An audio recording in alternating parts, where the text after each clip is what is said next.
Good afternoon. Peter Murrell has today pleaded guilty to embezzlement from the Scottish National Party. I'm here today in my capacity as party leader to give reaction to that guilty plea. I'm conscious that the Contempt of Court Act 1981 continues to apply until Peter Murrell is sentenced. As an individual who believes strongly in the centrality of the rule of law, that provision has given me particular pause for thought in what I should say and do today. However, given that the Scottish National Party is the victim in this case, I think it is in the public interest for me to say what I can today. I'll make a brief opening statement and then I will open up to questions. Peter Murrell's guilty plea confirms that the Scottish National Party has been the victim of embezzlement of hundreds of thousands of pounds of funds provided by SNP members. This is an admission of a terrible breach of trust and an overwhelming betrayal by the man entrusted to be the party's chief executive. Today, I share the overwhelming anger felt by SNP members. I joined this party almost 50 years ago. In that time, I've campaigned alongside thousands of dedicated SNP activists. They've worked hard to raise funds for this party. They campaigned tirelessly to deliver electoral success, and they have helped us become the party of government. Those are the people in my thoughts when I talk about betrayal.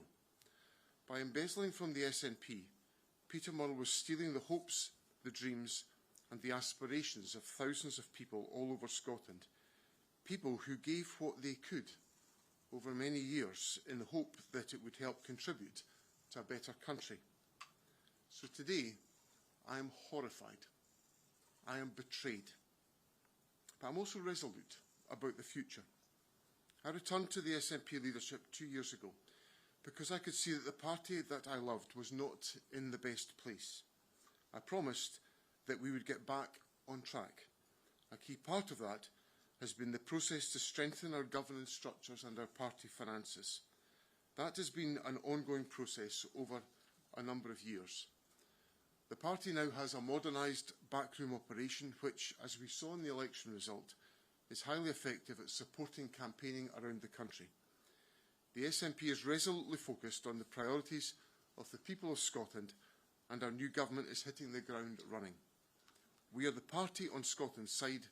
We are taking action on the cost of living, improving our NHS, and we are determined more than ever to lead Scotland to a brighter, independent future. With that, I'll now take some questions, and I'll come first of all to Lewis Meaky of STV. Lewis.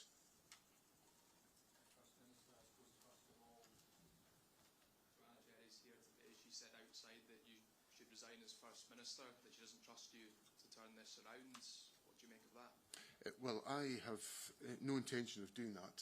I came into office to strengthen the SNP, to give the SNP a future, to make sure that we have in place good governance and the effective political strategy to win, and we've just won. So I won't be doing that. Glenn Campbell, BBC. Did your party suppress legitimate questions from elected office bearers, and if so, why? And a second question, if I may, do you apologise to those who donated to the party? Will they get their money back, and will you instruct an independent inquiry? Well, on the point about donations, party members have made those donations to the SNP. We don't have that money. It's been stolen from us. What I will say is that I can confidently say to members of the party that the money they donate to us is money that is used to further the aims and the objectives of the SNP, and it always will be.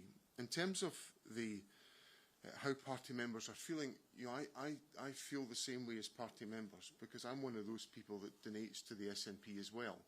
So I feel the hurt and the anger and the betrayal that members of the party will feel. Now, obviously, what I've done is made sure the SNP's got good governance and good financial management in place, and that's exactly what we need to have at all times. And then on your first point, Glenn, obviously these issues have been thoroughly investigated by the police. there has been criminality here. There is no more detailed scrutiny than a police investigation of criminality. And for me, that's exactly what has been appropriate in this case. But might you have caught this much earlier if well, questions from office bearers within your party had been properly addressed? Well, as the information, and I'm conscious, and colleagues will understand today, that I have to be mindful of the Contempt of Court Act, so there is a level of detail that I have to be careful not to go into.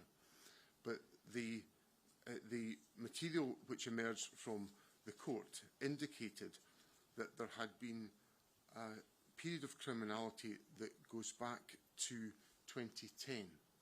So there has been an extensive period. And indeed, in the police statement, the Assistant Chief Constable, Stuart Houston, says that from 2010 to 2022, Peter Murrell spent hundreds of thousands of pounds on luxury goods while carefully trying to hide his criminality with false receipts and accounting.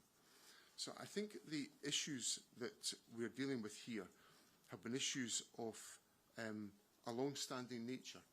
And we need to have, in the SNP, strong financial controls and governance process in place, and that's what we have. James Cook. Just on the Contempt of Court Act 1981, just as a point of fact, I mean, it's our understanding that that essentially prevents or is designed primarily to mitigate the risk of substantial risk of serious prejudice in the event of a trial. It's not going to be a trial, so I'm not quite sure why we... Okay, well, let me just... the Contempt of Court Act continues to apply until Peter Murrell is sentenced.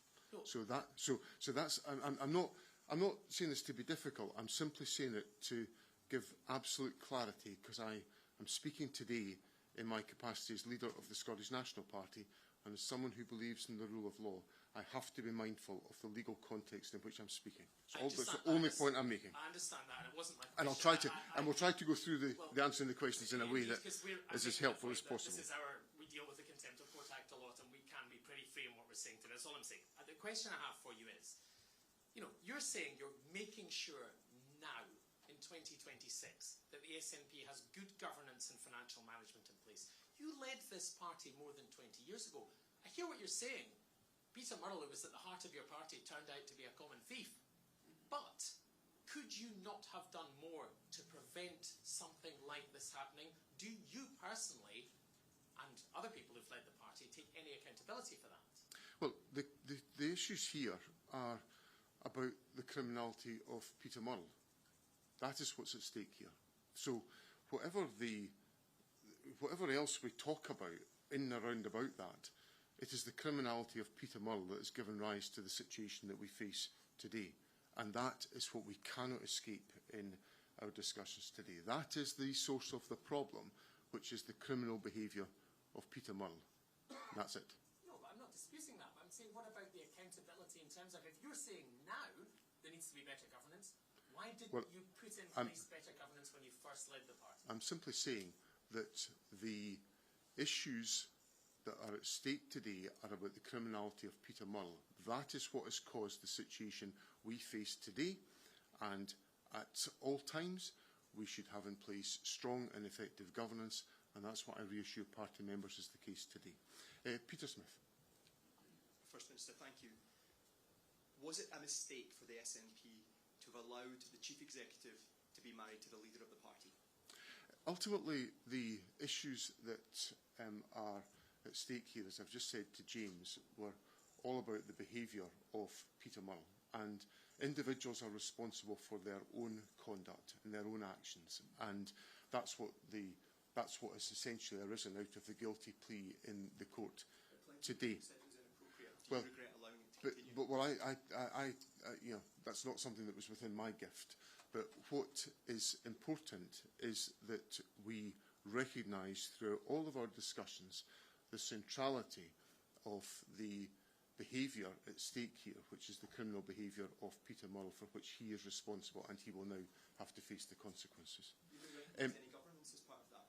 Well, people were complaining, they were complaining to the party Chief Executive's wife. Well, I'm simply saying that we now have good and strong governance in place to ensure that can be assured to party members. You haven't yet said sorry to the people who donated? Well, I tried to do that in what I said in one of my earlier answers to Glenn Campbell, that I am one of those people. I'm one of those people who contributes to the SNP. I do it willingly. I do it genuinely with enthusiasm because I believe in what we're doing. So I feel absolutely the same agony that other party members feel today, because this should not have happened.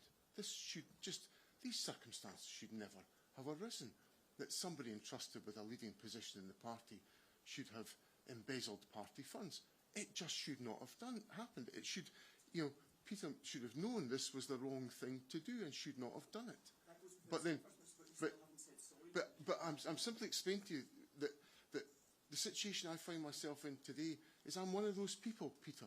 I'm one of those donors to the party, and that money has been used inappropriately. So I regret that. I'm sorry for what's happened. I'm sorry to party members who feel that way, but I'm one of them too. Catherine. Nicola Sturgeon told SNP members in 2021 not to ask questions about the SNP's finances. She was very adamant money hasn't gone missing. We now know those party members were asking legitimate questions. Will you apologise to those members? Do you think Nicola Sturgeon herself was misled and is a victim? Well, Nicola Sturgeon has made clear in her statement, I suspect you will have seen that today, that she was unaware of any of these issues. Can I ask if you believe that? I do believe that, yes. I do believe that. And I think the statement that Nicola has made conveys the depth of her personal agony about this. And I believe that, and I accept that, and I acknowledge that, because it is, if I feel as sore as I feel today, Catherine, I can't begin to imagine how Nicola Sturgeon feels. So, how do you think the people who raised valid concerns feel, though? And just once again, will you apologise to those people in your party? I think what I would say to people is that we've got to have good governance arrangements in place, and that's exactly what the SNP has got, with transparent financial reporting on a regular basis to our party executive, with a variety of different controls in place to ensure that the planning and the spending of our resources is done effectively to meet the needs of our campaigns and the purpose for which the money is raised. Okay, could I now come to Shinge Marariki, please? Shinge. First Minister, we have just seen millions spent on an investigation into your former chief executive, who spent more than £400,000 worth of party money on himself. Does this not look like a disaster? How can the public have faith in your party and wider politics in Scotland? I think the issues that we're wrestling with here today, Shinge, have been fairly significantly commented upon for the last number of years. I think it'd be hard-pressed to see a story that's not been more aired in the course of the last, 4 years, 3-4 years or so. So the public, I think, have seen all of this. They've seen the material. And okay, we've got to an absolutely critical point today because it's an admission of guilt today. But the public had all that in front of them, and we've just gone through an election in which all these issues have been all part of the general political debate in Scotland, and the public have come to their conclusions and given us the election mandate they've given to us. One of the central points in that election campaign, and I feel this intensely personally, is that I offered, I came into the leadership of the SNP to rebuild the SNP because it was in a bad place. And I did that because I care deeply with every fibre of my body, and I have done all my adult life, for the well-being of the SNP and its cause of Scottish independence. And at a time of need, I came in and addressed those issues. And that's what I've done that internally, and I've done it externally as well, because my leadership was pretty much on the line. Well, it was on the line in the election campaign. The proposition I put to the public... Joanna Cherry's in the back of this room. She's come out and asked for you to resign. Does that not look like dysfunction rather than a party that's being repaired by yourself? No. And I've addressed the issue about the comments that you've cited to me. Can I come to Daniel Van Reenen, please? Sorry, my apologies. These offences happened over a lengthy period of time when you were in a senior position within the SNP. Did you ever suspect Mr. Murrell of anything over that period, and how can people trust the SNP moving forward? I never suspected anything. As a matter of clarity, I didn't hold any formal office in the SNP between 2004 and 2024, when I resumed the party leadership. But I never suspected anything. I had no reason to suspect it, because actually part of what I feel about this is that I can't fathom it. I can't understand how you do this. I can't understand how you behave in this fashion. If you're committed to a cause, I'm committed to the cause of Scottish independence. The idea of doing something as damaging to the well-being of our cause as this is beyond me. I just can't fathom it. I have no way of understanding it. So I therefore wouldn't suspect that of people who are signing up to the same journey that I'm signing up to, of making the sacrifices. You all know me well. You know the sacrifices I'm making to do what I'm doing. So the idea that other people are not doing likewise is beyond me. I can't understand it. Jean Davidson. Thanks very much. Professor, there will be people who are watching this and listening to you thinking, this is a married couple, and there were obviously things being purchased from SNP accounts that were going into their marital home. How on earth could one half of that couple not be aware that there's something was up? And how can you, when Douglas Chapman resigned from the NEC because he wasn't allowed to look at the books, stand here today and say that at no point did you think there was anything wrong with what was going on? And also, you've just appointed Kirsten Oswald to your government in a junior ministerial position. She was somebody who people wrote to raise their concerns, and including Joanna Cherry, who is here today, and got no response. How can victims of crime have any faith in her now, in her government position? I think the points are a bit connected to what I've just responded to Danielle a second ago, which is about the fact that there's a part of me, well, not part of me, I cannot fathom what has happened here. I just cannot understand it. I can't understand the basis of what Peter thought he was doing. So therefore, I don't think I'd be alone in the views shared by others. I don't think I'd be alone in holding that view, that how on earth could something as damaging and disruptive as this be happening. So that's essentially my answer to your question about the various situations that you put to me about how individuals would react to the suggestion or the point that something as awful as this was going on. And I think that's the best way of me explaining why I think people's decisions and the conclusions they would arrive at would be based on almost being unable to fathom something of this happening. It's the same. I apply that in the same situation. My answer is designed to address all your circumstances, Gina, of the fact that I think people would generally take the view, as I have done. I would have had no reason to believe that somebody in a senior position would be acting in such a damaging way, and I don't think that's an unusual view for people to take in the situation that I'm talking about. Callum McQuaid. Callum. How can anyone who's in a position to donate to the SNP ever trust the party again to use the money responsibly?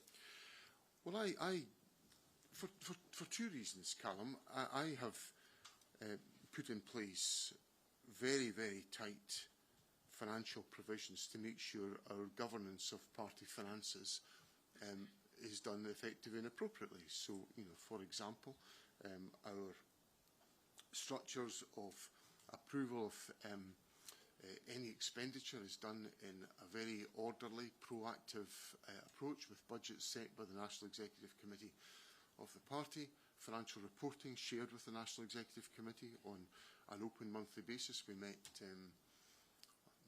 when did we meet? Just last Saturday? Yeah, a week past Saturday. The National Executive Committee got the management accounts up until the 30th of April, So the information is all there, expenditure against budget, authorised and validated by our party officers with multiple scrutiny. So all of that is there to assure people of all of that. And then secondly, I think party members have just gone through all of, as I said in one of my earlier answers, you know, this whole issue has been very much it's been very much out there in political debate. And despite all of that, party members have just given very generously to support us in our election campaign. And without their generosity, we couldn't have fought the 2024 Westminster election campaign. We couldn't have fought the 2026 Holyrood campaign. I'm really grateful to party members for showing such faith in the SNP, because they've given generously to support us in our efforts. Okay, can I come to Rebecca McCarthy, please? Now? Rebecca? First Minister, it's not clear to me why you can't say sorry to the people who have been betrayed by the SNP, given this was a position, whether I appreciate you said that you're also part of that, but what's not clear to me is that this was a position that Peter Murrell was put in by leadership. It's not clear to me why you can't just say sorry to them. Okay, well look, let me short circuit this. I don't want this to become an issue. I'm sorry to people who are affected, okay? So I'm quite happy to say that. But my point is that the person responsible for this is Peter Murrell.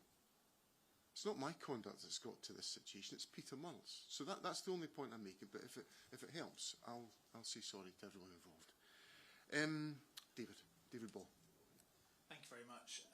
You knew Peter Murrell for quite a long time. Can I just get an indication of how you're feeling on a personal level about what he's admitted to today? And secondly, we know trust in politics is a low point, and you know what sort of politics that plays into. So how is the SNP going to even begin to start rebuilding that trust with members and the wider public? I think on the second point, David, I think the issues, again, these issues have not been unfamiliar to the electorate. This has been the subject, you know, news media have covered this comprehensively over the last 3 years, very, very comprehensively. So all of that has been out there in political debate, and the public have just returned an SNP government with over 38% of the vote, 58 seats in the Scottish Parliament, the leading party by a country mile. Why has that been possible? Well, I think it's been possible because of the bonds of trust that the SNP have built up over many years with the electorate in Scotland and the people of Scotland in their service. I think if I can say this, and you know, you can take it for what it's worth, I think people look at me and think that I'm a pretty reliable sort of person to put their trust into, and I feel that very preciously for what the public have done in the election on the 7th of May. So I think that's helped to build some of the relationship, and that will obviously be part of what the SNP has at its disposal in the years to come, because I intend to lead the SNP for some considerable time to come. How am I feeling, David?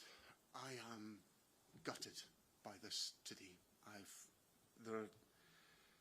As I thought about coming here today to do what I've got to do today, this is a tough day, David. So the level of personal horror, betrayal that I feel is difficult for me to properly convey to you. But this is beyond what I'm thinking about. I've not been able to stop thinking about is the decent people who have stood with me at coffee mornings and jumble sales and thrift shops, raising the money and paying their money to party headquarters and paying their memberships. People who I know who don't have much money to rub together but have paid their membership subs to keep the SNP afloat because they believe in independence. So how am I feeling, David?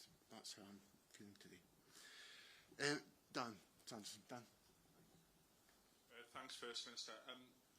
So the day after Douglas Chapman stood down as Treasurer, basically because he wasn't allowed to do his job because of Peter Murrell wouldn't show him the books, you were on the BBC, you said you didn't understand his reasons for quitting. There's a huge amount of scrutiny of party finances that go on. That happens daily within the SNP, and so it should. Now, clearly that wasn't true.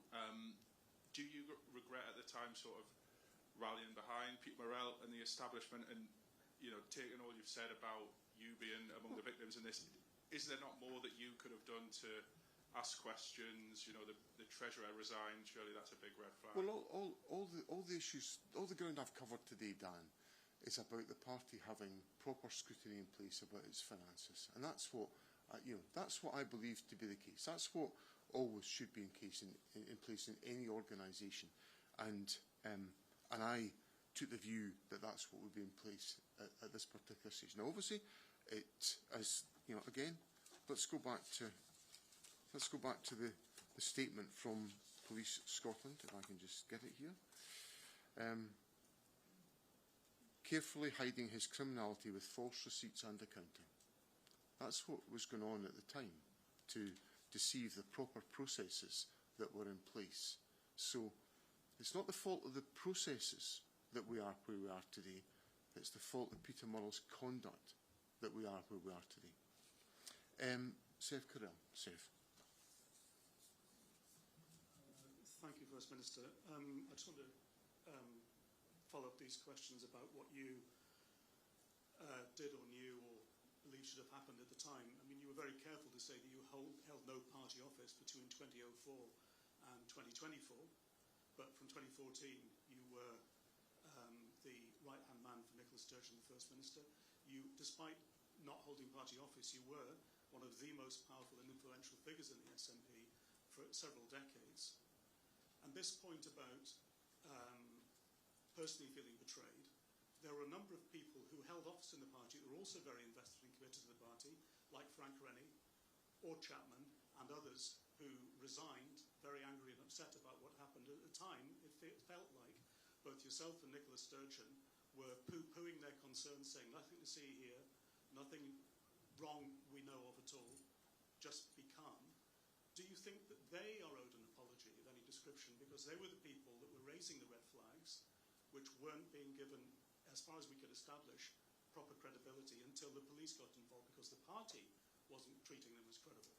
Well, my answer really is vested, Sev, in the comments I've made about the proper processes that should be in place to govern the party's affairs, and that's what I think that's just part of the absolutely rudimentary part of what you have in place as an organisation. And what's failed here is Peter Murrell's conduct. That's what's failed. That's what's going wrong here, is that money has been used inappropriately. That's what's failed here. It's not. That's what's triggered all this. That's what it's all about. It's not that the systems failed. What's failed is that the systems were bypassed, as the police statement makes very clear today. And just as and I just say this as a point of importance about where, what was people's attitudes and views, there would be a prevailing sense of we're all part of this movement to be successful to win Scottish independence, to bring electoral success for the SNP. How on earth could somebody be, acting inappropriately? Because, and what I'm trying to convey to you is the sense that I feel about other colleagues, that we're all bound together in an effort, a collective effort, to be as successful as we possibly can do. And you don't actually operate on the basis of thinking somebody is undermining that or damaging that, because that's not the way that I think. Chris McCall from Daily Record. Chris. Thank you, First Minister. Can I just come back to an earlier question about whether ordinary SNP members, the types that you just described as, the decent people that are putting on the coffee mornings, etc. Can I just clarify, you're saying that if they did request a refund from the party, you're basically saying in no circumstances will you get one, they don't deserve some kind of redress? Well, those are your words, Chris. I think party members have given their money in good faith to us, and party members will be feeling injured by what has happened. And I think they've got every right to feel very, very injured. And as their party leader, I want to say to those individuals that I am with them because I feel exactly the same about that, and I'm one of those contributors to the party willingly. But secondly, what we've got to, that money doesn't exist. It's been taken away from us. So I simply pledged to the SNP, as I told the party, I would get the party in a fit state to fight a strong election campaign in 2026, and we've just done it. We've just done it based on the generosity of these party members. I warmly thank them for what they've contributed. But that money doesn't exist. It's been stolen from us. Can I just ask one very quick follow-up question? I know obviously your government tomorrow will have a vote on independence. If that does lead to another referendum campaign, and whether it's in the short or the medium term, would you be confident in launching another online fundraiser, the type of which led to events that we're now discussing today? Well, if you look at the concept of an online fundraiser, during the run-up to the general election that we've just had, we ran an online fundraiser in which I might need to get people to fill in the exact detail, but yeah, I think we originally tried to raise £100,000. We put it up to £150,000, and we ended up raising £175,000. So I think I've no worries about online fundraisers. I've also no worries about the confidence of the party membership about being willing to donate, because they've just done it very generously, and I'm really grateful to them for so doing. But I think why they did that was because they've got confidence in the leadership and the direction of the party, which I'm pleased about that. James Walker from the National. James. Thank you, First Minister. I'd just like to jump a little bit on Chris McCall's question a wee bit, because you say that this is money that you don't have now, but there is the possibility of money that is recouped. There's obviously the outstanding £60,000 loan that the SNP still, I think, technically still owes Peter Murrell. What about that money, the money that might be recouped that you might have in the future? Will you make any sort of commitment to use that money, or to perhaps give it back to members or supporters who donated? I think the issues there are that members have given money in good faith, and that good faith has been betrayed. And as I said, I'm very sorry that is the case, but it's the conduct of Peter Murrell that's got us into that position.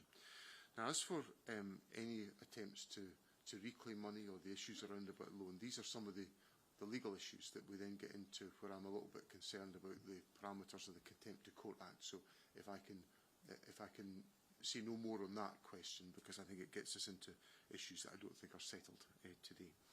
Can I come to Simon Johnson from the Telegraph, please? Simon. Thank you, First Minister. You say, obviously, the party had no idea because of the accounting methods that Peter Murrell was using, but I put it to you, there were some pretty big clues if you look at the indictment and the schedule that's being published. Namely, wouldn't you, if a £125,000 motorhome appeared outside your spouse's, outside your mother-in-law's property, wouldn't you ask questions of your spouse about where that had come from and who'd paid for it? Wouldn't you, if a £2,600 salt and pepper mills appeared in your kitchen, wouldn't you sort of go, hang on, how can we afford this? Wouldn't you, if a £2,500 coffee machine appeared in your kitchen, ask questions of your spouse about where this was coming from? So there were lots of clues, weren't there, that things weren't right? Well, I think the issues that you raise are about the detail of the indictment, and I think certainly from all that I think is crystal clear here was there was offending behaviour which has been the subject of a guilty plea today, and that is the substance of the circumstances that we face today, and it's on the basis of that Peter Murrell has pleaded guilty in the High Court today. Yeah, but if those things had turned up in my kitchen or in my mother's lodge, I would have certainly asked my wife, how can we afford this? Where did it appear? There were lots of clues, weren't there? There's these issues are the issues that have happened, and they're addressed in the guilty plea today. Mark McLaughlin, The Sun. Hello, First Minister. I just want to go back to Peter Murrell's appointment. He was appointed on your watch. Sources have told us that he already had a bit of a bad reputation, that he couldn't be trusted. He He even had the nickname Magpie Murrell. So I want to know if you recognise any of this, what your role was in his initial appointment. Do you regret it? And just on another question to come back on the husband-wife relationship, you said that's not in your gift, that it wasn't in your gift, but do you or did you think it was inappropriate?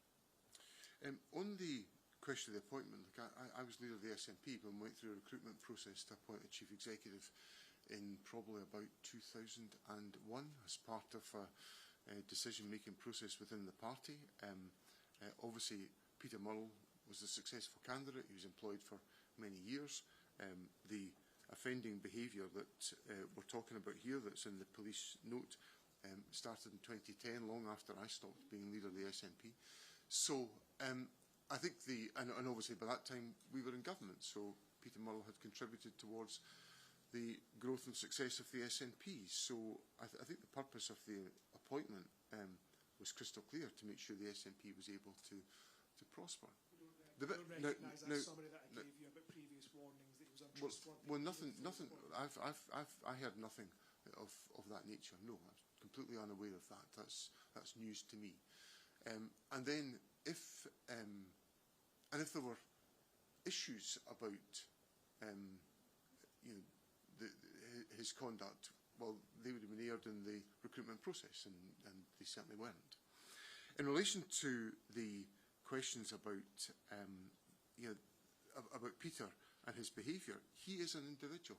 He is exclusively responsible for his conduct. That's the way the law works, and he's committed the offences, and he shouldn't have. On the husband and wife relationship, well, do you think that was inappropriate? Maybe gave him some aspect of cover that he wouldn't have had. I'm simply saying he is exclusively responsible for his behaviour. David Walker. Hi, First Minister. Obviously, on the indictment, the vehicles are now being accounted for, the motorhomes being impounded, the cars are being sold. What happened to the rest of the luxury goods? Is pens that are still unaccounted for? There's watches. Where are they? And will they be returned to the party? And is it still your position that the motorhome was bought for political purposes? And the second one, are you quite relieved that the stink go to trial in the end? Are you relieved the stink go to trial when you pleaded guilty at the first occasion? In relation to the items, I don't know the answer to the question, David. That is, again, will be part of the proceedings that have now got to be taken forward by the Crown, I assume. So I don't know the answer to that question, but obviously, when we know that, we'll be able to consider that.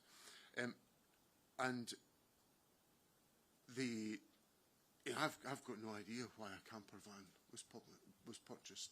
We've just hired a bus for about 2.5 weeks in the election campaign. That made sense to me. We hired a bus, we covered it in our materials, and it's now back with Parks of Hamilton. And that seems a sensible use of resources to get us visibly around the country during the election campaign. What we could have needed a camper van for is beyond me. I'm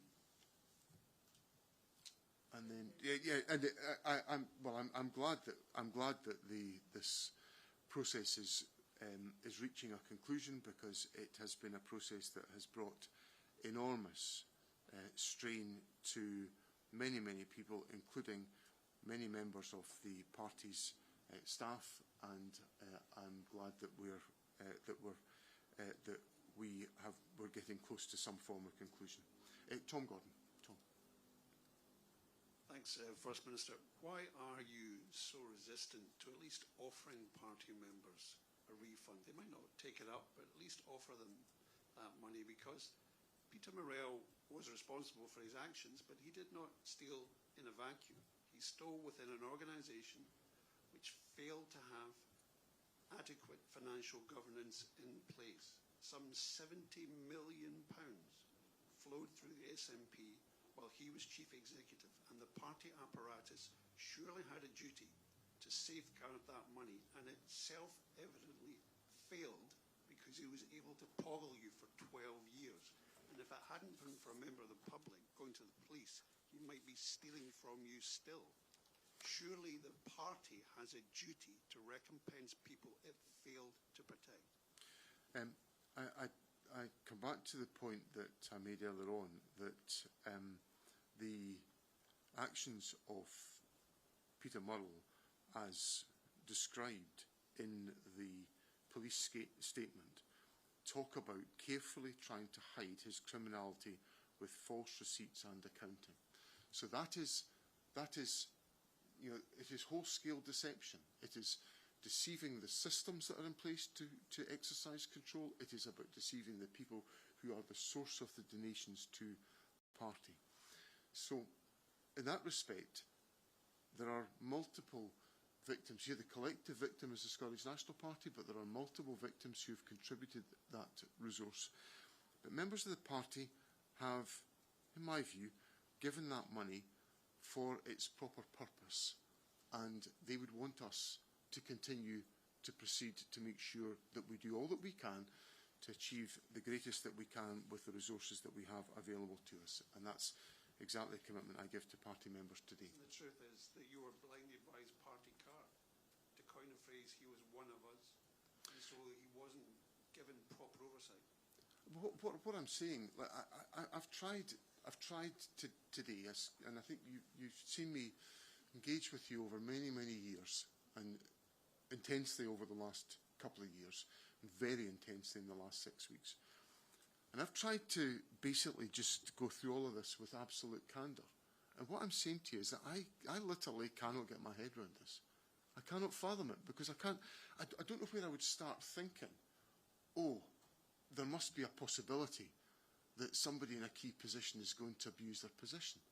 My mind doesn't work like that at all. Maybe it should. But, you know, I think the best of people who are trying to do their best endeavours to support our cause. And we have been badly let down by Peter in his actions. And that applies across the board to all of our party members and supporters. Okay, right. We've had a good run through things today. Thank you for coming at short notice. I appreciate your attendance today. Okay, thank you very much.